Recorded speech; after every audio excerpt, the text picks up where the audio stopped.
તો આ તરફ રાજકોટમાં ઉપલેટા પંથકમાં ધોધમાર વરસાદ વરસ્યો।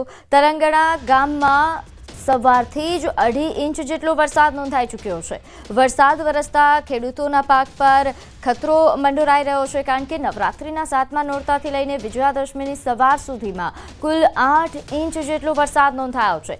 વરસાદે ખેડૂતોના મગફળી, કપાસ, સોયાબીન, મગ તેમજ અડદ સહિતના પાકને પાણીમાં ગરકાવ કરી નાખ્યા છે। ખેડૂતોના મોઢે આવેલો કોળિયો છીનવાઈ ગયો છે।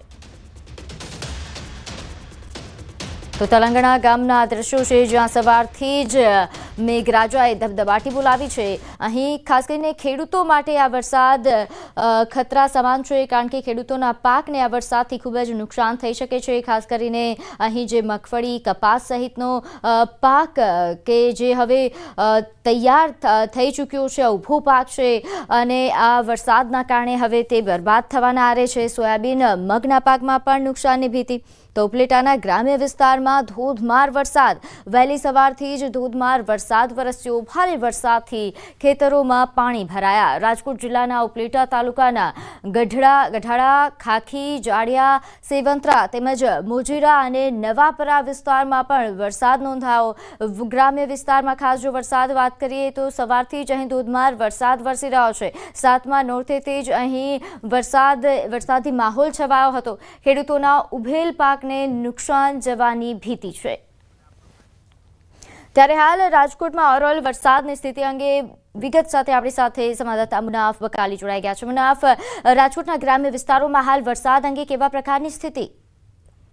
બિલકુલ ચોક્કસ પ્રીતિ, જે રીતે દિવાળીના દિવસોની ગણતરીના દિવસો બાકી રહ્યા તેને લઈને ખેડૂતોના ચહેરા પર ગમ છાઈ ગયો છે। રાજકોટ જિલ્લાના ઉપલેટાની વાત કરીએ, તલંગણા ગામમાં સવારથી 1.5 કલાકમાં 2.5 ઇંચ વરસાદ વરસ્યો હતો।